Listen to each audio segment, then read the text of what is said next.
وہ روف شاور کے نیچے کھڑی اپنے جسم کو بھگوئے جا رہی تھی۔ اس کے کپڑے اس کے جسم کے ساتھ چپک کر رہ گئے تھے۔ ٹھنڈے پانی کی بوندیں اس کے جسم کو برف کی مانند جما رہی تھیں، مگر جو آگ اس کے اندر لگی تھی اسے بجھانا آسان نہیں تھا۔ یہ یک ٹھنڈا پانی بھی اسے ٹھنڈا کرنے میں ناکام ہو رہا تھا۔ آنسو متواتر اس کی سرخ آنکھوں سے بہہ کر پانی میں گھل مل گئے تھے۔ پانی اور آنسوؤں کا رنگ ایک تھا، اس لیے اندازہ لگانا مشکل تھا کہ وہ کس قدر شدت سے بہہ رہے ہیں۔ اس کے دماغ میں چلنے والے وہ پرفریب سے لمحے اس کو مزید گرما رہے تھے۔ رگوں میں خون جیسے ابل رہا تھا کہ ابھی رگیں پھٹ جائیں گی۔ ایسا نہیں ہو سکتا، وہ میرے ساتھ ایسا نہیں کر سکتا۔ بار بار وہ بے یقینی سے ایک ہی جملے کی گردان کیے جا رہی تھی۔ واش روم میں کھڑی وہ بے بس سی لڑکی اپنے ہرجائی کی بے وفائی پر بے یقین سی تھی۔ میں نے اسے اتنی محبت دی، اس کے برے وقت میں اس کے ساتھ کھڑی رہی۔ کتنا سمجھایا تھا ماما نے کہ سہانا اسے چھوڑ دو، مگر میں اپنی محبت، اپنے عشق سے کیسے دستبردار ہو سکتی تھی، جو میری رگوں میں خون بن کر دوڑتی تھی؟ مگر وہ میرے ساتھ یہ کیسے کر سکتا ہے؟ اس نے اپنا بایاں ہاتھ زور سے دیوار پر مارا تھا۔ انگوٹھی کا نگینہ اس کی انگلی میں جیسے پیوست ہو گیا تھا، درد کر رہا تھا۔ اب شاید اسے اتار دینے کا وقت آ گیا تھا۔ وہ بے اختیار اسے اپنی باہوں میں سمیٹتا ہوا دیوار سے لگ گیا۔ اس کی گرم سانسیں سہانا کے چہرے پر پڑ رہی تھیں۔ جذبات کا بہاؤ اس قدر تیز تھا، یوں لگ رہا تھا جیسے آج وہ اپنے اور اس کے درمیان کی ساری دیواریں توڑ دے گا۔ آج اسے سہانا کے وجود کا حصہ بننے سے کوئی روک نہیں سکتا تھا۔ بہت محبت کرتا ہوں تم سے، چاہتا ہوں کہ آج تم بھی میرے بارے میں ویسا ہی محسوس کرو جیسا میں کر رہا ہوں۔ بس دل پھٹنے کے قریب تھا۔ سہانا، یہاں ہاتھ رکھو، دیکھو تو صحیح کیا ادھم مچا رہا ہے اندر۔ تمہاری محبت، تمہارا عشق میرے دل میں بھگدڑ سی مچا رہا ہے۔ آج تم ہی ان جذبوں کو رام کر سکتی ہو۔ جب ان کو تمہاری محبت کی آنچ ملے گی تو ان کو قرار آ جائے گا۔ یہ کہتے ساتھ ہی وہ سہانا کی ہونٹوں پر جھکنے لگا، مگر سہانا نے اس کے سینے پر ہاتھ رکھا اور پھر پوری قوت سے اس قوی مرد کو پیچھے دھکیلا، جو نہ جانے آج کیا کر گزرنے کے موڈ میں لگ رہا تھا۔ نہیں، ابھی نہیں، پہلے میں اپنے دل سے اس کی محبت کے احساس کو کھروچ کر اتارنا چاہتی ہوں، اس کے بعد ہی تمہارے جذبوں کو پذیرائی ملے گی۔ آئی ایم سوری، وہ جیسے بے بسی سے بولی تھی، کیونکہ وہ اس حالت میں اسے خود کے قریب نہیں آنے دینا چاہتی تھی۔ جب اس کا دل ہی منافق تھا، وہ اپنی پوری سچائی سے اس رشتے کو قبول کرنا چاہتی تھی، کیونکہ وہ منافق نہیں تھی۔ اور ارحم اسے دیکھ کر ایک ٹھنڈی آہ بھر گیا۔ سہانا، تڑپا لو جتنا تڑپانا ہے، مگر مجھے یقین ہے ایک دن تم خود میرے پاس آؤ گی، اور اس کے بعد کیا ہوگا میں بھی نہیں جانتا۔ یہ کہتے ساتھ ہی وہ بے بسی سے کمرے سے باہر نکل گیا، کیونکہ اسے زبردستی کرنے کی اجازت اس کے دل نے نہیں دی تھی۔ وہ انگلی میں اپنی منگنی کی انگوٹھی گھما رہی تھی۔ اس کا ننھا سفید نگینہ جیسے اس کے دل میں کھپ سا گیا تھا۔ ایک آنسو ٹوٹ کر اس کے گالوں پر گرا اور لڑکتا ہوا اس سفید نگینے پر جا ٹکا۔ ہاسپٹل کے کوریڈور میں لگی کرسیوں میں سے ایک پر بیٹھی ہوئی تھی، کیونکہ ابھی ابھی جو خبر اسے سنائی گئی تھی وہ اس کے لیے کسی صدمے سے کم نہیں تھی۔ اس کی خوشی کو تو کسی کی بہت بری نظر لگ گئی تھی، کیونکہ اندر ایمرجنسی روم میں اس کا منگیتر زندگی اور موت کی جنگ لڑ رہا تھا۔ اس کا خون کافی زیادہ بہہ چکا تھا اور ایک ٹانگ بالکل بھی حرکت نہیں کر رہی تھی۔ تھوڑی دیر پہلے ڈاکٹر نے اسے آ کر اطلاع دی تھی کہ ہمیں اس کی ایک ٹانگ کاٹنی پڑے گی، کیونکہ اب وہ بالکل ناکارہ ہو چکی ہے اور دوسرے جسم کو بھی نقصان پہنچائے گی۔ اور وہ کچھ لمحے تو بالکل گمسم سی ڈاکٹر کو دیکھنے لگی، جیسے اسے سمجھ نہیں آ رہا کہ وہ کیا بول رہا ہے اور وہ کہاں پر کھڑی تھی۔ اس کا دماغ بالکل مفلوج ہو چکا تھا۔ ابھی کل کی تو بات تھی کہ اس کا احتشام اپنی دونوں ٹانگوں پر چل کر اس کے پاس آیا تھا، اس کے ہاتھ اپنے ہاتھوں میں لیے تھے اور انہیں چومتے ہوئے کہنے لگا تھا کہ اب تو ہمارے ملن کی گھڑی بہت قریب ہے، صرف 1 مہینہ رہتا ہے ہماری شادی کو، اور مجھ سے تو بالکل بھی انتظار نہیں ہو رہا، جی چاہ رہا ہے کہ ابھی تمہیں اپنے ساتھ لے جاؤں، مگر کیا کریں، زمانے کے رسم و رواج کے مطابق چلنا پڑتا ہے۔ اس نے ایک ٹھنڈی سانس بھری تھی اور وہ اسے دیکھ کر مسکرانے لگی تھی۔ سہانا نے کہا کہ اپنی محبوب چیز کو پانے کے لیے انتظار کی سولی پہ چڑھنا پڑتا ہے۔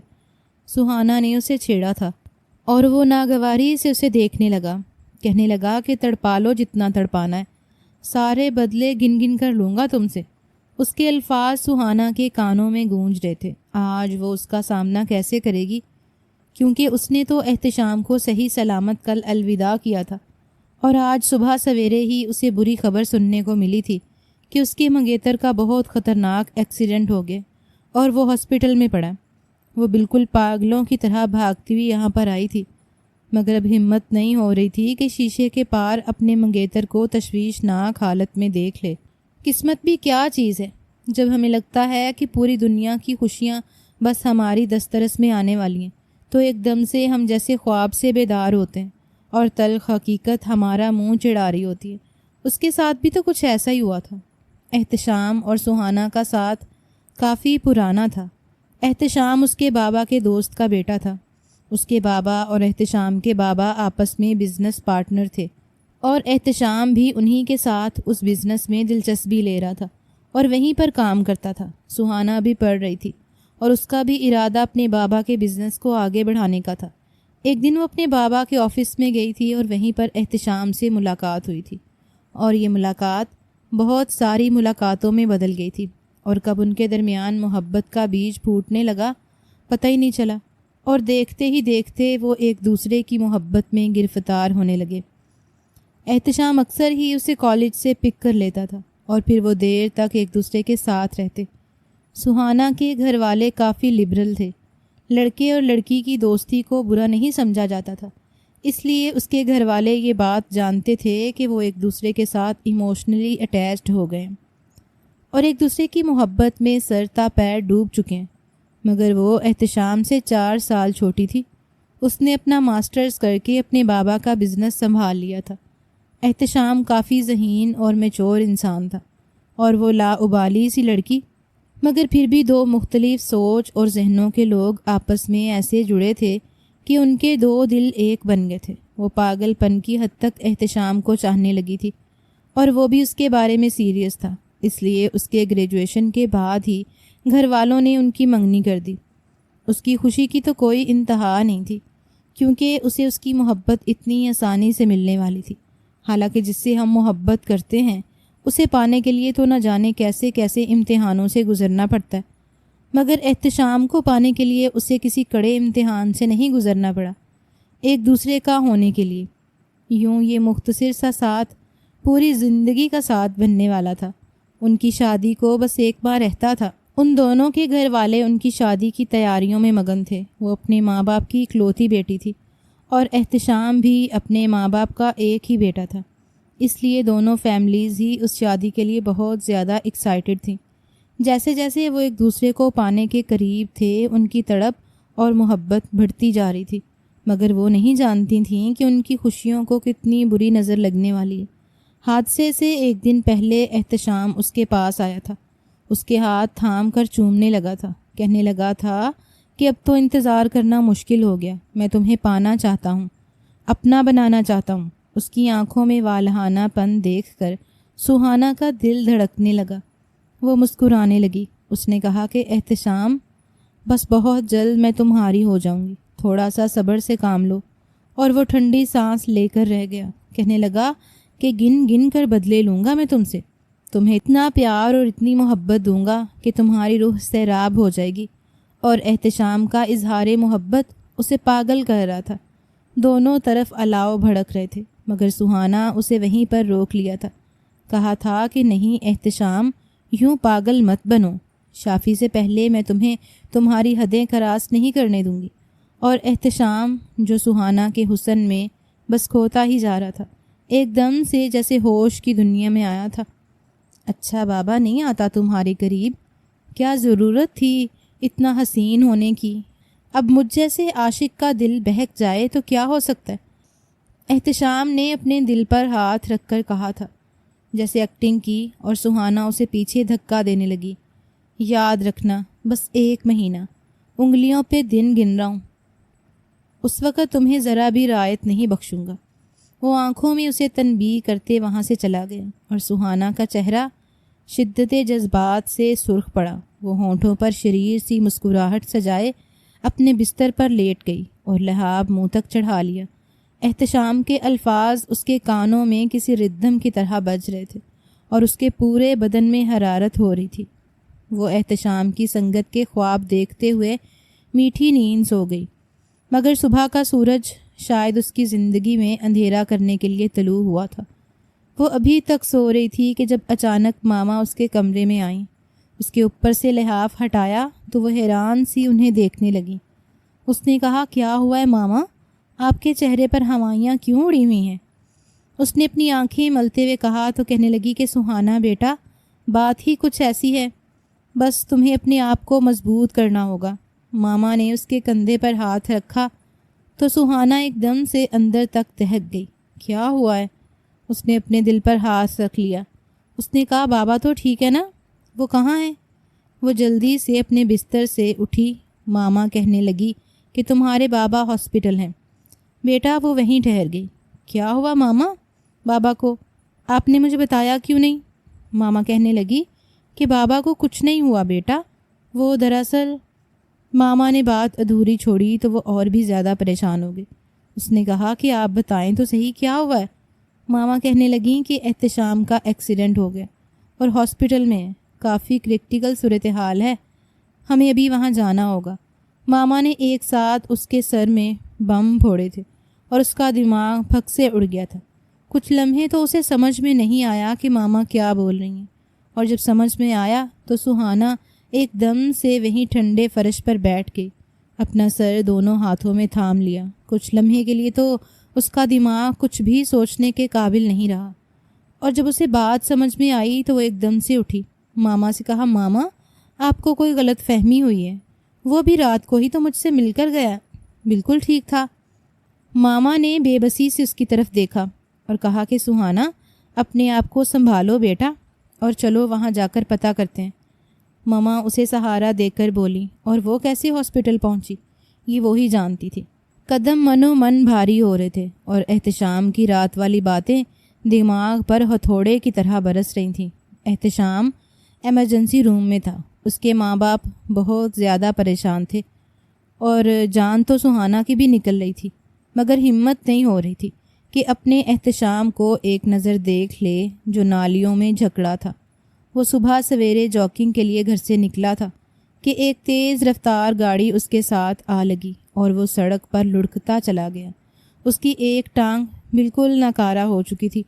ڈاکٹر کہہ رہے تھے کہ ٹانگ کاٹنی پڑے گی، اور وہ اتنے بے بس تھے کہ ان کی بات ماننے کے علاوہ اور کوئی چارہ نہیں تھا، اور یوں احتشام کی ایک ٹانگ کٹ گئی۔ وہ بھی تک بے ہوش پڑا تھا۔ سب لوگ اسے دیکھ رہے تھے، مگر سہانا بالکل وہیں کرسی پر بالکل کسی مجسمے کی طرح بیٹھی تھی۔ کاش یہ خواب ہو، اس کی آنکھ کھلے اور اس کا احتشام دونوں پیروں پر چل کر اس کے پاس کھڑا ہو۔ وہ بار بار اپنی آنکھیں مسلتی تھی، مگر یہ حقیقت تھی اور اسے جھٹلایا نہیں جا سکتا تھا۔ جب احتشام کو ہوش آیا تو سہانا نے اس کے ہاتھوں میں اپنا ہاتھ پکڑ رکھا تھا۔ سہانا کی آنکھوں سے آنسو نکل رہے تھے۔ وہ بالکل خالی خالی نظروں سے اسے دیکھنے لگا۔ اسے بھی ابھی تک یقین نہیں آیا تھا کہ اس کے ساتھ ہوا کیا، اور جب اسے معلوم ہوا کہ اس کی ایک ٹانگ نہیں رہی تو وہ بہت دیر تک چلاتا رہا، روتا رہا، کہنے لگا، نکل جاؤ یہاں سے، مجھے اکیلا چھوڑ دو پلیز۔ مگر سہانا نے اسے اکیلا نہیں چھوڑا تھا۔ اس نے اس کا چہرہ اپنے دونوں ہاتھوں میں تھام کر اسے چوما تھا کہ ان کے آنسو آپس میں مل گئے۔ وہ بالکل ساکت سا اسے دیکھنے لگا، کہنے لگا، سہانا پلیز یہاں سے چلی جاؤ، مجھے اکیلا چھوڑ دو، میں اکیلا رہنا چاہتا ہوں۔ اور وہ روتے ہوئے اس سے کہنے لگی کہ تم نے کیسے سوچ لیا کہ میں تمہیں چھوڑ کر چلی جاؤں گی؟ کیا میری محبت اتنی زیادہ دوگلی ہے؟ میں تم سے سچے دل سے پیار کرتی ہوں، اور مجھے اس بات سے کوئی فرق نہیں پڑتا کہ تمہارے جسم کا کوئی حصہ نہیں رہا۔ میرے نزدیک یہی بات اہم ہے کہ تمہارا دل اور میرا دل ابھی بھی ایک دوسرے کے لیے دھڑکتے ہیں۔ اس کی بات سن کر وہ ہچکیوں سے رونے لگا، اور اسے اس وقت اس پر بڑا پیار آیا تھا۔ ہاسپٹل سے ڈسچارج ہونے کے بعد سہانا ہر وقت احتشام کے ساتھ چپکی رہتی تھی تاکہ اسے اکیلا پن محسوس نہ ہو۔ کیونکہ اس حالت میں انسان بہت زیادہ جذباتی ہو جاتا ہے۔ وہ کہنے لگتا کہ سہانا، تم ایک مکمل انسان ہو، تمہیں کوئی اور بھی مکمل انسان مل سکتا ہے۔ اور وہ اس سے کہتی تھی، تم میرے لیے اس دنیا میں سب سے مکمل انسان ہو، کیونکہ تم نے میری ذات کا ادھورا پن دور کیا ہے۔ میں تمہیں چھوڑ کر کہیں نہیں جاؤں گی۔ وہ احتشام کے متعلق پہلے سے زیادہ حساس ہو گئی تھی۔ اس کی محبت اور چاہت میں پہلے سے بڑھ کر شدت آ گئی تھی۔ ایک پل کے لیے بھی اس کی نظروں سے دور نہیں جاتی تھی۔ کھانا پینا ہنسنا سب بھول چکی تھی اور احتشام کی نرس بن کر رہ گئی تھی۔ ماما اس کی سرگرمیوں کو بے بسی سے دیکھتی رہتی۔ ان کی بیٹی تو اس غم میں گھلتی جا رہی تھی۔ وہ اپنی اکلوتی بیٹی کو اس طرح کب تک دیکھتی؟ ایک دن بولی، سہانا، تمہیں اپنے فیصلے پر نظر ثانی کرنی چاہیے۔ اور وہ اپنی ماں کو حیرانی سے دیکھ رہی تھی۔ اس نے کہا کہ کیا بات کر رہی ہیں ماما؟ آپ مجھے کیا سمجھتی ہیں کہ میری محبت اتنی کمزور ہے؟ میں نے احتشام کو سچے دل سے چاہا ہے، اور میں دلہن بنوں گی تو صرف اور صرف احتشام کی بنوں گی، ورنہ ساری زندگی یوں ہی بیٹھی رہوں گی۔ اور اس کی ماں اسے بے بسی سے دیکھتی رہی، اور یوں وہ احتشام کی زندگی میں شامل ہو گئی۔ وہ دن سہانا کے لیے اس کی زندگی کا سب سے خوبصورت دن تھا۔ اسے یوں لگا تھا جیسے اس کا وجود مکمل ہو چکا ہو۔ اس رات احتشام اسے کہنے لگا کہ ایک ادھورا انسان تمہیں مکمل کیسے کرے گا؟ اور سہانا نے اس سے کہا تھا کہ آج ہی تو میں مکمل ہوئی ہوں۔ یہ کہتے ساتھ ہی اس نے خود کو اس کے سپرد کر دیا تھا، اور وہ رات بلا شبہ سہانا کی زندگی کی سب سے خوبصورت رات تھی۔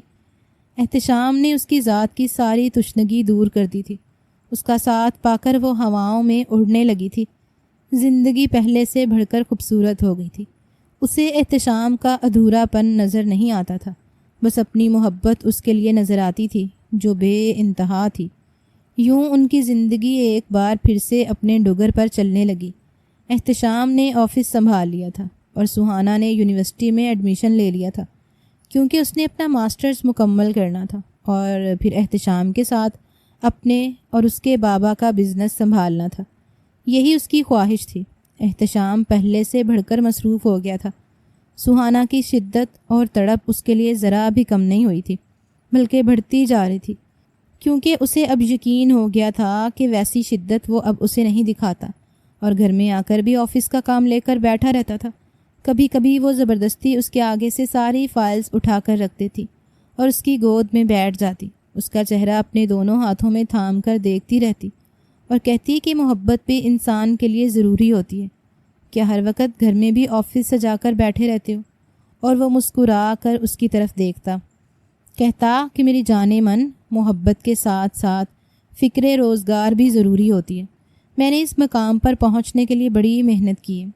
میں اب اپنی الگ سے ایک پہچان بنانا چاہتا ہوں، تاکہ لوگ یہ نہ سمجھیں کہ میں اپنے ماں باپ کے پیسوں پر پل رہا ہوں اور ان کے کاروبار میں سے کھا رہا ہوں۔ ویسے بھی اب بابا نے ساری ذمہ داری مجھ پر ڈال دی، میرے علاوہ کون دیکھے گا یہ سب کچھ؟ اور وہ مسکرا کر اسے کہتی تھی کہ پریشان مت ہو، بس 2 سال رہتے ہیں میرے ماسٹرز ہونے میں، اس کے بعد ہم دونوں مل کر اس بزنس کو آگے بڑھائیں گے۔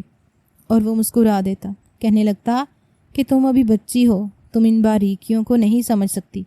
اور وہ برا سا منہ بنا کر کہتی، کیا مطلب ہے تمہارا؟ میں بہت ہی ذہین اسٹوڈنٹ ہوں اور میری ساری پڑھائی بزنس کے ریلیٹڈ ہی ہے، تم مجھے اتنا ہلکا مت لیا کرو۔ وہ اسے ڈانٹ دیتی تھی اور وہ ہنسنے لگتا، اور یہ سچ بھی تھا کہ وہ یونیورسٹی میں بہت جلد سب کی نظروں میں آ گئی تھی۔ اپنی ذہانت کی وجہ سے اس کا کلاس فیلو ارحم بھی کافی لائق اسٹوڈنٹ تھا۔ ان دونوں کے مارکس میں تھوڑا بہت ہی فرق آتا تھا۔ اس نے سہانا کی طرف دوستی کا ہاتھ بڑھایا، اس نے بھی خوش دلی سے اپنا ہاتھ بڑھا دیا، کیونکہ اسے ذہین لوگ پسند تھے۔ اس کے علاوہ سہانا کی کوئی خاص دوستی نہیں تھی کسی کے ساتھ، کیونکہ وہ اپنے کام سے کام رکھتی اور صرف اپنی پڑھائی پر فوکس کرتی تھی۔ وہ بہت جلد احتشام کے ساتھ مل کر بزنس کرنا چاہتی تھی تاکہ اس کی مصروفیات بھی کم ہو جائے۔ ایک دن احتشام خود اسے یونیورسٹی سے پک کرنے آیا تھا۔ اپنے ڈرائیور کے ساتھ وہ گاڑی میں بیٹھ کر اس کا انتظار کر رہا تھا۔ جب سہانا کو پتہ چلا تو وہ بہت زیادہ خوش ہوئی۔ ارحم جو اس کے ساتھ ہی کلاس سے نکلا تھا کہنے لگا، خیریت تو ہے؟ آج بڑی خوش ہو؟ وہ کہنے لگی کہ آج میرے سرتاج خود مجھے لینے آئے ہیں، اس لیے میں خوش ہوں۔ ورنہ ان کے پاس تو میرے لیے ٹائم ہی نہیں ہوتا۔ ارحم اس کی بات سن کر حیران ہوا، کہنے لگا کیا مطلب؟ اور اس نے بے اختیار اپنے ماتھے پر ہاتھ رکھا اور کہا میں نے تمہیں کبھی بتایا نہیں کہ احتشام جو ایم کے کمپنی کے CEO ہیں وہ میرے ہسبینڈ ہیں اور وہی آج مجھے لینے آئے ہیں۔ اس نے مسکراتے ہوئے ارحم کو بتایا تو وہ کچھ دیر تو خاموشی سے اسے دیکھتا رہا جیسے اسے یقین نہ آیا ہو، اور وہ اس کا ری ایکشن دیکھ کر اس کے کندھے پر ایک چپت رسید کی۔ سہانا نے کہا کہاں کھو گئے ہو؟ کیا تمہیں میں شادی شدہ نہیں لگتی؟ اور وہ جیسے حقیقت کی دنیا میں واپس آیا، کہنے لگا کہ بالکل بھی نہیں، تمہیں دیکھ کر نہیں لگتا کہ تم شادی شدہ ہو۔ اتنی جلدی تم نے شادی بھی کر لی؟ اس کے لہجے میں ہلکا سا درد تھا جو اس نے محسوس نہیں کیا۔ اس نے کہا کہ ہاں بس ہم ایک دوسرے کو پسند کرتے تھے اور ایک دوسرے کے بغیر رہ نہیں سکتے تھے، اس لیے میں نے شادی کر لی۔ یہ کہتے ساتھ ہی اس نے ارحم کو گڈ بائے بولا اور احتشام جو گاڑی میں اس کا انتظار کر رہا تھا اس کے ساتھ بیک سیٹ پر بیٹھ گئی۔ ڈرائیور نے گاڑی سٹارٹ کر دی۔ احتشام کہنے لگا یہ لڑکا کون تھا؟ کافی افسردہ لگ رہا تھا اور وہ ہنسنے لگی۔ اس نے کہا یہ میرا کلاس فیلو ہے ارحم، میں نے تمہیں بتایا تھا نا کہ کافی ذہین اسٹوڈنٹ ہے اور ہماری دوستی ہو گئی۔ احتشام مسکرانے لگا، کہنے لگا کہ شاید اسے افسوس ہوا ہے کہ آج تمہیں لینے کے لیے میں آیا ہوں۔ اس نے کہا کہ اس کو تو علم ہی نہیں، مگر مجھے بہت خوشی ہوئی ہے کہ آپ نے اپنی قیمتی وقت میں سے میرے لیے ٹائم نکالا۔ اس نے شرارت سے احتشام کو دیکھا تو وہ سنجیدگی سے اسے دیکھنے لگا، کہنے لگا کہ ہمیں کہیں جانا ہے اس لیے میں خود آیا ہوں لینے، اور وہ حیرت سے دیکھنے لگی۔ سہانا نے کہا کہ کیا بات ہے، کہاں جانا ہے؟ کیا کہیں ڈیٹ پر جا رہے ہیں ہم؟ اس کی شرارتیں بڑھتی جا رہی تھیں مگر وہ سنجیدگی سے بولا کہ ہمیں ہاسپٹل جانا ہے، اور اس کی آنکھوں میں دیکھنے لگا۔ وہ ایک دم سے بالکل چپ سادھے اسے دیکھتی رہی۔ کیا پھر سے کوئی بری خبر اس کی منتظر تھی؟ اس نے اپنے دل پر بے اختیار ہاتھ رکھ لیا۔ اس نے اس کا ہاتھ تھاما اور اپنی مٹھیوں میں پینچ لیا، کہنے لگا کہ سہانا تمہارے بابا کو ہارٹ اٹیک ہوا ہے، وہ ایمرجنسی میں ہے۔ احتشام کی بات سن کر اس کے کانوں سے دھواں نکلنے لگا اور اس کی آنکھوں میں چبھنے لگا، یوں لگا اس کا دل بھی تھم گیا ہو۔ احتشام نے اسے بے اختیار اپنے ساتھ لگا لیا، کہنے لگا ہمت سے کام لو، انہیں کچھ بھی نہیں ہوگا۔ مگر وہ تو کچھ بولنے کے قابل نہیں رہی تھی، بس بے اختیار آنسو اس کی آنکھوں سے ٹوٹ کر احتشام کی شرٹ کو بھگونے لگے۔ ہاسپٹل پہنچی تو وہ بھاگتی ہوئی ایمرجنسی روم کی طرف بڑھی۔ ماما بھی وہاں موجود تھیں اور روئے جا رہی تھیں۔ وہ ان کے گلے لگ گئی، کہا کہ کیا ہوا ہے بابا کو؟ آپ مجھے بتائیے نا، کیونکہ ایک ہفتہ پہلے وہ ان سے مل کر آئی تھی، وہ بالکل ٹھیک تھے، اچانک انہیں کیا ہوا؟ ماما کہنے لگیں کہ وہ پچھلے کچھ دنوں سے کافی پریشان سے تھے۔ میں ان سے پوچھتی تھی تو وہ مجھے بھی نہیں بتاتے تھے، کہتے تھے کہ کمپنی میں کوئی مسئلہ ہے، جلدی حل ہو جائے گا، ٹینشن نہ لو۔ مگر شاید انہوں نے دل پر لے لی ہے بات، اس لیے انہیں ہارٹ اٹیک آ گیا۔ یہ کہتے ساتھ ہی ماما پھر سے رونے لگیں اور وہ بالکل حیران پریشان سی بیٹھی رہی۔ اس نے کہا کہ اگر ایسی کوئی بات ہوتی تو احتشام مجھے ضرور بتاتا، کیونکہ احتشام کے بابا اور اس کے بابا دونوں پارٹنر تھے۔ اگر کوئی نقصان ہوا ہوتا تو احتشام اس سے کیوں چھپاتا؟ پھر اس نے سوچا کہ بابا سے خود پوچھوں گی، مگر یہ سوال کرنے کی نوبت ہی نہ آئی، کیونکہ ایک اور بڑا امتحان اس کے سامنے کھڑا تھا، ایک اور جان سے پیارا اس سے بچھڑنے والا تھا۔ جب ڈاکٹر نے آ کر کہا کہ ہم انہیں نہیں بچا سکے تو وہ اور ماما بالکل حیرت زدہ سی ڈاکٹر کو دیکھ رہی تھیں۔ اتنے میں احتشام بھی اپنے بابا کے ساتھ آ گیا اور یہ خبر سن کر وہ بھی بالکل چپ سے ہو گئے، اور سہانا کو یوں لگا جیسے وہ اور اس کی ماں ایک دم سے تپتے صحرا میں کھڑے ہوں۔ ایسا کیسے ہو سکتا ہے بھلا؟ اس کے بابا اچانک سے اس کو چھوڑ کر کیسے جا سکتے تھے؟ وہ بالکل پاگل سی ہو کر رہ گئی تھی۔ وہ اپنی ماما کے ساتھ گھر میں ہی تھی، ابھی اپنے گھر نہیں گئی تھی۔ احتشام نے بھی اسے ساتھ چلنے کا نہیں کہا تھا، شاید وہ جانتا تھا کہ وہ کچھ دن یہی رہنا چاہتی ہے۔ احتشام فون پر ہی کبھی کبھار اس کی خیریت پوچھ لیتا تھا۔ شاید وہ بابا کے جانے کے بعد زیادہ بزی ہو گیا تھا، ان کے حصے کا کام بھی اس کے کندھوں پر آ گیا تھا، اس لیے اس کے پاس وقت نہیں تھا اسے تسلی دینے کا۔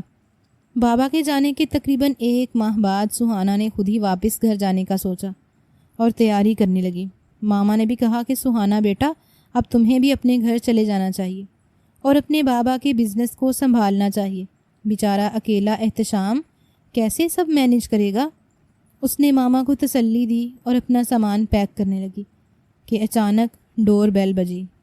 اسے لگا کہ احتشام آیا ہوگا اسے لینے کے لیے، کیونکہ اس نے ٹیکسٹ کیا تھا کہ مجھے لینے آ جائے۔ مگر جب دروازہ کھولا تو سامنے وکیل صاحب کھڑے تھے۔ ماما نے انہیں ڈرائنگ روم میں بٹھایا اور وہ دونوں بھی ان کے ساتھ بیٹھ گئیں۔ انہوں نے کچھ کاغذات نکالے اور کہا کہ میں آپ کو ایک اہم اطلاع دینے آیا ہوں۔ شاید آپ لوگوں کے علم میں یہ بات نہیں کہ صدیق صاحب نے اپنی کمپنی کے سارے شیئرز شہریار کمپنی کو بیچ دیے تھے۔ یہ اس کی اسٹیٹمنٹ ہے اور نیچے ان کے سگنیچرز بھی ہیں۔ آپ کی تسلی کے لیے اب آپ کا ایم کے کمپنی میں کوئی بھی حصہ نہیں رہا اور یہ ساری کمپنی مسٹر احتشام شہریار کے نام ہے۔ وکیل صاحب کسی رپورٹ کی طرح ان دونوں کو تمام اطلاعات بتا رہے تھے۔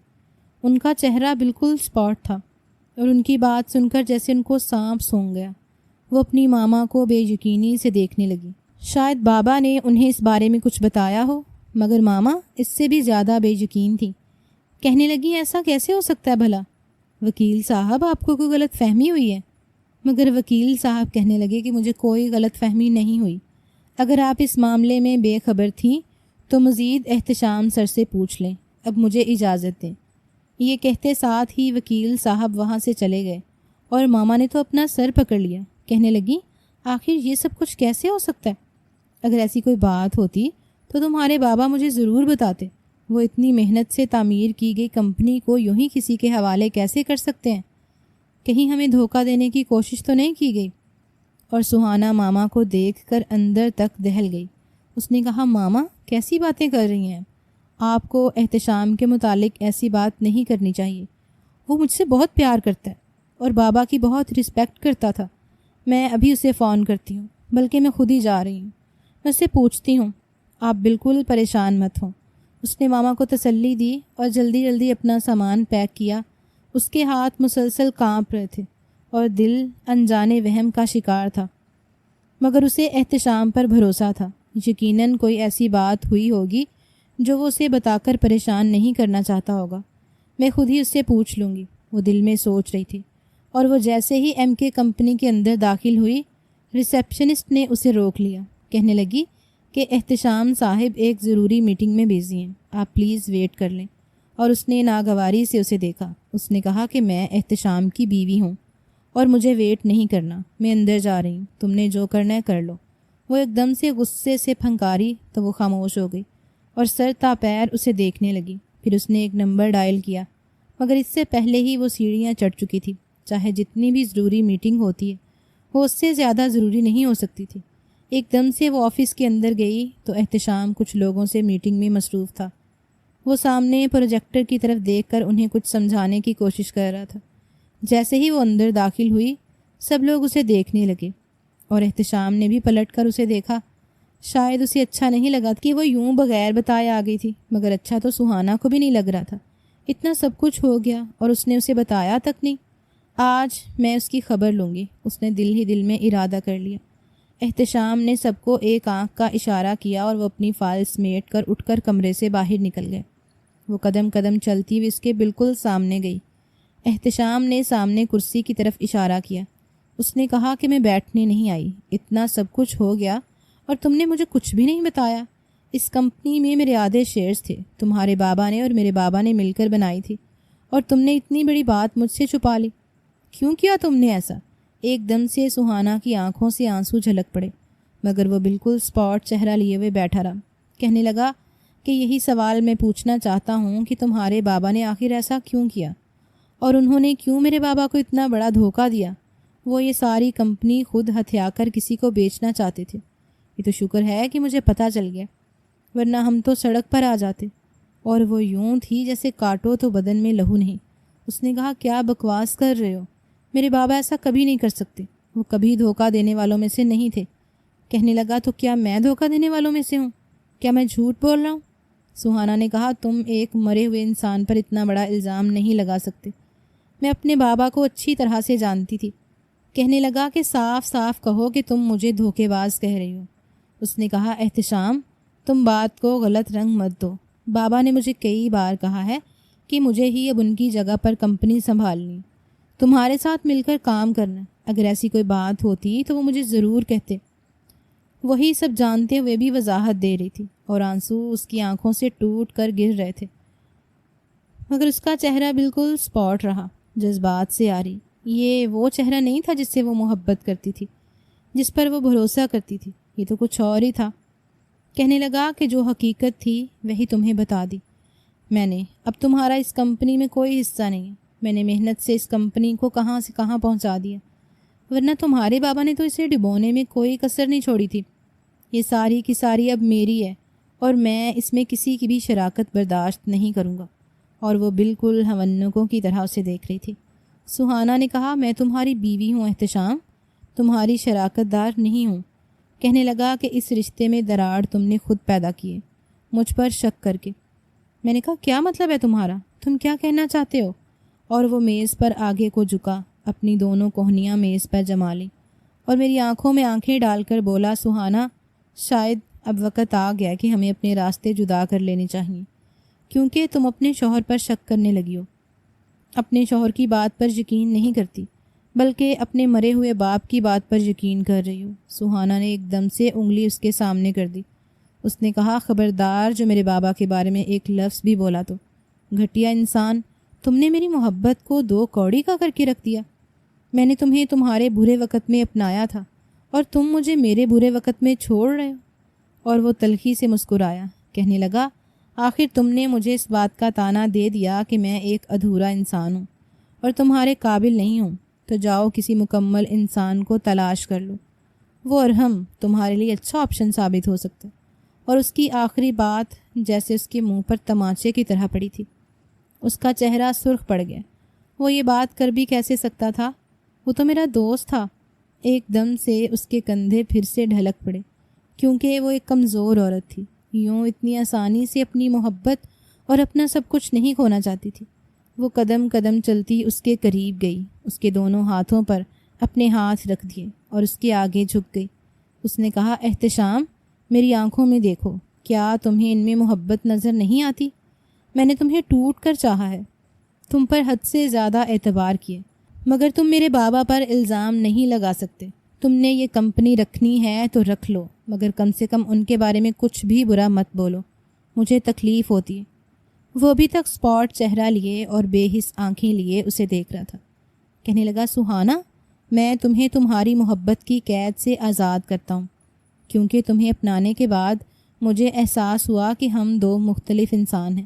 تم حد سے زیادہ جذباتی اور بچکانہ سی لڑکی ہو، تم میں بہت بچپنا ہے اور مجھے کسی میچور انسان کی ضرورت ہے، ورنہ میں اکیلا ہی ٹھیک ہوں۔ اور اس کی باتیں اس کے دل کو الٹی چھری سے ذبح کر رہی تھیں۔ اتنا درد اور اتنی تکلیف تھی کہ آنکھوں کے راستے بہنے لگی، مگر آج آنکھوں سے صرف آنسو نہیں بہے تھے، بلکہ وہ ساری محبت بھی بہہ گئی تھی جو اس کے دل میں احتشام کے لیے تھی۔ شاید وہ انسان محبت کے قابل ہی نہیں تھا۔ اس نے بے بسی سے اسے دیکھا، کیا یہ تمہارا آخری فیصلہ ہے؟ مگر اس کے چہرے پر ذرا بھی فرق نہ آیا۔ کہنے لگا، ہاں، میری طرف سے تم آزاد ہو۔ اسے ذرا بھی درد نہیں ہوا تھا یہ بات کرتے ہوئے۔ میں کچھ لمحے اس کی آنکھوں میں دیکھتی رہی۔ میں نے کہا، احتشام، تم بہت پچھتاؤ گے۔ کسی کا حق چھین کر تم کبھی بھی خوش نہیں رہو گے۔ تم نے چند ٹکوں کے لیے آج اتنا قیمتی اثاثہ کھو دیا۔ تم نے میری محبت کھو دی۔ شاید تمہیں یہ ڈر ہے کہ اگر میں تمہارے ساتھ رہوں گی تو اس کمپنی کو واپس لینے کی کوشش کروں گی، اس لیے تم نے مجھے چھوڑنے کا فیصلہ کر لیا۔ مگر میں تم سے وعدہ کرتی ہوں کہ کبھی تمہاری زندگی میں پلٹ کر نہیں آؤں گی۔ تمہارا معاملہ میں اپنے اوپر والے کے حوالے کرتی ہوں۔ یہ کہتے ساتھ ہی وہ وہاں سے چلی آئی۔ وہ اسے اتنا بڑا فیصلہ سنا کر آئی تھی اور پھر بھی زمین پر چل رہی تھی۔ اسے حیرت ہوئی۔ وہ واپس اپنی ماما کے گھر آئی اور خود کو کمرے میں بند کر لیا۔ وہ کسی کا بھی سامنا نہیں کرنا چاہتی تھی۔ وہ اندر سے بے پناہ ٹوٹ چکی تھی۔ یوں لگا جیسے بھری دنیا میں اسے اکیلا کر دیا گیا ہو۔ نہ اس کی محبت رہی تھی اور نہ باپ کی شفقت اس کے سر پر۔ وہ اذیت کی انتہا پر تھی۔ احتشام اس کے ساتھ ایسا کیسے کر سکتا تھا؟ اسے ابھی تک یقین نہیں آ رہا تھا کہ میں نے اسے ٹوٹ کر نہیں چاہا تھا۔ کوئی کمی رہ گئی تھی میری محبت میں۔ اس کا جسم جلنے لگا، یوں جیسے اندر کی آگ نے اس کے جسم کو بھی جلا دیا ہو۔ وہ جلدی سے واش روم میں گھس گئی۔ آنکھیں سرخ انگارہ ہو رہی تھیں اور جسم جیسے بھٹے کی مانند جل رہا تھا۔ اس نے روف شاور کھول دیا اور خود کو برف جیسے ٹھنڈے پانی کے حوالے کر دیا۔ ذہن میں احتشام کی سنگت اور اس کی صفاقی کے مناظر آپس میں گڈمڈ ہونے لگے تھے۔ آنکھوں کے سامنے بار بار اندھیرا سا چھانے لگا۔ وہ بھری دنیا میں اکیلی تھی، تنہا تھی، اسے مر ہی جانا چاہیے، مگر وہ زندہ رہی، ڈھیٹ بن گئی۔ کچھ دن یوں ہی بے یقینی میں اور اذیت میں گزر گئے۔ یونیورسٹی جانا بھی اس نے چھوڑ دیا تھا۔ ماما اسے سنبھالنے کی کوششوں میں خود ٹوٹنے لگی تھیں۔ شوہر کے صدمے کے بعد بیٹی کو ٹوٹی حالت میں دیکھا انہیں اندر تک گھڑ گیا۔ وہ ایسا کیا کریں کہ سہانا ہی نارمل ہو جائے، واپس زندگی کی طرف آ جائے، مگر وہ کچھ نہ کر سکی۔ ایک دن ارحم اس کے گھر پر آ گیا اور اسے اس حالت میں دیکھا تو بالکل ٹوٹ گیا۔ کہنے لگا، سہانا تمہیں کیا ہوا ہے؟ تم یونیورسٹی بھی نہیں آتی ہو۔ سہانا نے اس کی آنکھوں میں دیکھا اور کہا کہ بس زندگی میں اتنے دھوکے ملے ہیں کہ اب میں دوبارہ سے سر اٹھانے کے قابل نہیں رہی۔ میرے جان سے پیارے شوہر نے مجھے چھوڑ دیا، جس کے لیے میں نے کسی بھی چیز کی پرواہ نہیں کی تھی۔ یہ کہتے ساتھ ہی وہ پھوٹ پھوٹ کر رونے لگی تھی۔ اور ماما بھی بستر سے لگ گئی ہیں، مگر میں ڈھیٹ ہوں جو ابھی تک مجھے کچھ بھی نہیں ہوا۔ اسے سمجھ نہیں آ رہی تھی کہ وہ اپنا سارا غم ارحم کو کیوں بتا رہی تھی، مگر اسے واقعی کسی کندھے کی اشد ضرورت تھی، ورنہ وہ اندر ہی اندر مر جاتی۔ ارحم نے اس کے دونوں کندھوں پر ہاتھ رکھا اور کہا کہ سہانا، تمہیں مضبوط بننے کی ضرورت ہے، کیونکہ زندگی میں ہمیشہ وہی نہیں ہوتا جو ہم چاہتے ہیں۔ بعض دفعہ ہماری پلاننگ کچھ اور ہی ہوتی ہے اور اوپر والا کچھ اور ہی سوچے بیٹھا ہوتا ہے، اور وہی ہمارے حق میں بہتر ہوتا ہے۔ تم اس حقیقت کو تسلیم کر لو تو بہتر ہے، اور پلیز اپنی سٹڈیز تو مت چھوڑو۔ اس نے کہا کہ کیا رکھا ہے ان پڑھائیوں میں؟ ہمارا سب کچھ ہم سے چھن گیا۔ میرے بابا کی ساری عمر کی محنت، ان سے دھوکے سے سگنیچرز کروائے گئے اور ساری کمپنی انہوں نے اپنے نام کروا لی۔ اب ہم چاہ کر بھی کچھ نہیں کر سکتے۔ ارحم کہنے لگا کہ جو لوگ دھوکے سے دوسروں کا مال ہتھیاتے ہیں انہیں وہ مال ہضم نہیں ہوتا۔ تم دیکھنا وہ کیسے منہ کے بل گرے گا اور تمہاری طرف رینگتا ہوا آئے گا۔ وہ اسے دیکھ کر تلخی سے مسکرائی۔ اس نے کہا کہ میں کسی کو بد دعا نہیں دیتی اور یہ بھی نہیں چاہتی کہ وہ دوبارہ میرے پاس آئے، کیونکہ میں اسے ہمیشہ کے لیے چھوڑ چکی ہوں، اور جسے میں چھوڑ دوں اسے پھر چاہ کر بھی اپنا نہیں سکتی۔ وہ کچھ لمحے سہانا کو دیکھتا رہا، پھر کہنے لگا کہ پلیز کل سے یونیورسٹی کے لیے آ جانا، تمہارے بغیر دل نہیں لگتا۔ میں تمہیں یقین دلاتا ہوں کہ تمہیں واپس نارمل زندگی کی طرف لاؤں گا۔ ایک انسان کے دھوکہ دینے سے ہمیں زندگی میں دوسرے انسانوں سے منہ نہیں موڑ لینا چاہیے۔ یہ زندگی بہت بڑی ہے سہانا، ہمیں ہر قدم جینے کے لیے کسی کے سہارے کی ضرورت ہوتی ہے، اور میں تمہیں یوں ٹوٹا بکھرا ہوا نہیں دیکھ سکتا، مجھے تکلیف ہوتی ہے۔ اس نے اس کی آنکھوں سے آنسو چن لیے۔ کہنے لگا، میں تمہارا انتظار کروں گا۔ یہ کہتے ساتھ ہی وہ چلا گیا، اور وہ بالکل چپ چاپ وہیں بیٹھی رہی اور سوچنے لگی کہ کب تک میں سوگ کی حالت میں بیٹھی رہوں گی۔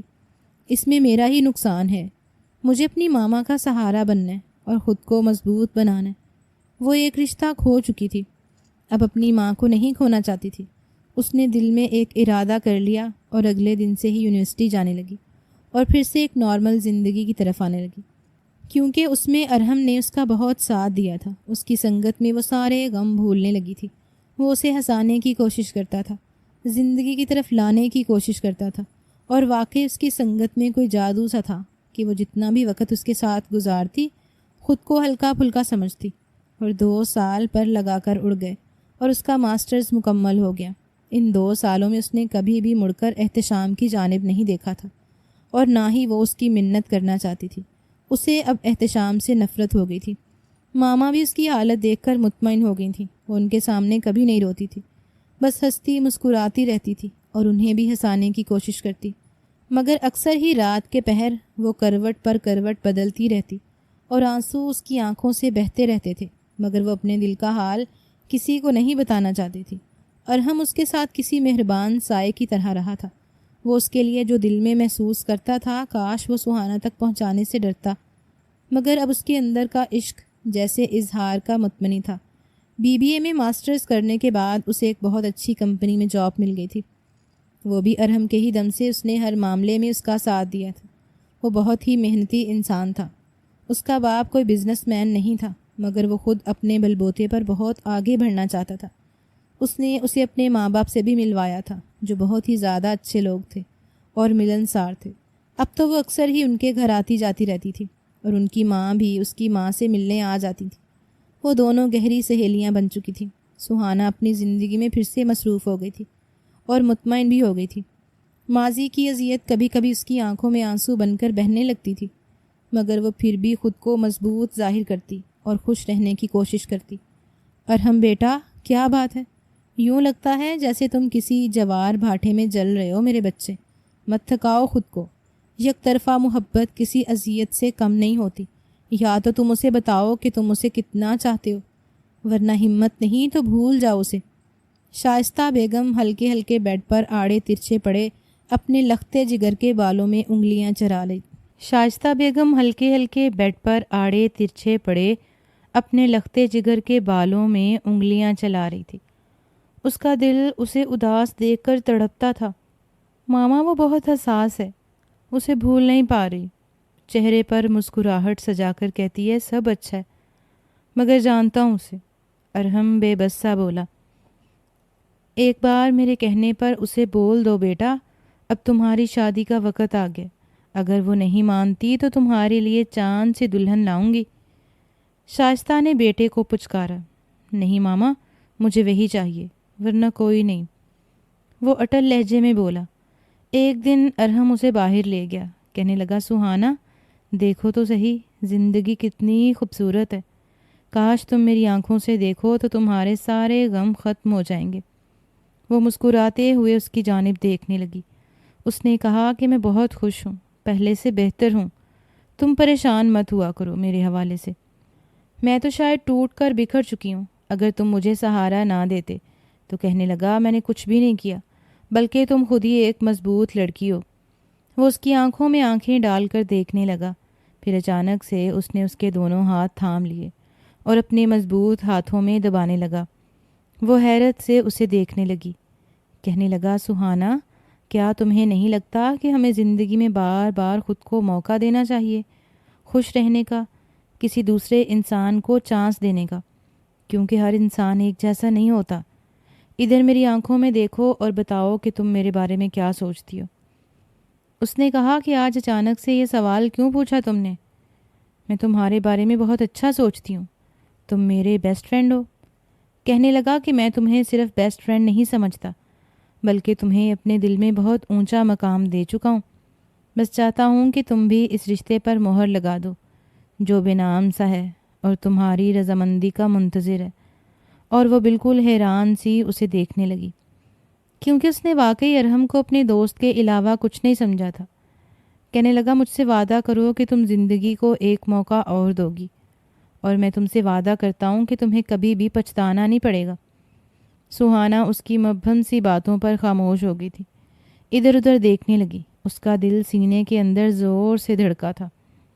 وہ اسے کیا بتاتی کہ وہ اپنی ساری محبتیں اور چاہتیں تو اس انسان پر لٹا بیٹھی تھی جو اس قابل ہی نہیں تھا۔ اب کسی اور کو دینے کے لیے اس کے پاس بچا ہی کیا تھا؟ مگر سہانا اسے انکار نہیں کرنا چاہتی تھی، بلکہ خاموش رہی تھی، اور ارحم کے لیے یہی محبت تھا کہ وہ خاموش رہی تھی، انکار نہیں کیا۔ اگلے دن اس کی امی ان کے گھر آئیں، اسے اپنے گلے سے لگایا اور کہا کہ سہانا بیٹا، تم نہیں جانتی کہ تم میرے بیٹے کے لیے کتنی اہم ہو۔ ہمارے گھر میں سب سے زیادہ ذکر تمہارا ہی ہوتا ہے۔ اب تو بس تم میرے بیٹے کی زندگی میں شامل ہو کر اس کی زندگی اور اپنی زندگی خوشیوں سے بھر دو۔ اور وہ بالکل چپ چاپ انہیں دیکھنے لگی۔ اس کے پاس کوئی جواب نہیں تھا، نہ انکار کا نہ ہی اقرار کا، مگر وہ خود سے سوال کرنے لگی کیا واقعی میں کسی دوسرے انسان سے محبت کرنے کے قابل ہوں؟ اور اس کا جواب تو صرف وقت ہی دے سکتا تھا، اور اس نے خود کو وقت کے حوالے کر دیا۔ اس کی ماں نے بھی اسے کہا تھا کہ سہانا بیٹا میرے دل پر بہت بوجھ ہے، میں تمہیں یوں تنہا نہیں دیکھ سکتی، اور ارحم بہت ہی اچھا لڑکا ہے، ہر انسان دھوکے باز نہیں ہوتا، تمہیں ایک موقع اسے دینا چاہیے۔ اور اس نے گھر والوں کے سامنے کوئی بھی احتجاج نہیں کیا اور خاموشی سے ارحم کی زندگی میں شامل ہو گئی۔ شادی کی رات وہ سوگوار سا حسن ارحم کو پاگل کر رہا تھا۔ جی چاہا کہ اس موم سی گڑیا پر اپنے سارے جذبے لٹا دے، اتنی محبت دے کہ وہ ہر غم بھول جائے، اس کا دل اپنے وس میں کر لے۔ مگر جیسے ہی وہ اس کے قریب آیا، سہانا ڈر گئی، جیسے وہ اس سب کے لیے تیار نہ ہو۔ ارحم اس کی آنکھوں میں چھپی تحریر پڑھ کر ٹھنڈی سانس بھر گیا۔ ارحم، میں چاہتی ہوں کہ تبھی تم میرے پاس آؤ جب میرا دل پوری طرح تمہاری محبت کے لیے تیار ہو جائے۔ میں منافق نہیں۔ اور ارحم نے اس کے فیصلے کا مان رکھا تھا، اور جب اس کے لیے فی الحال سہانا کا ساتھ ہی بہت معنی رکھتا تھا۔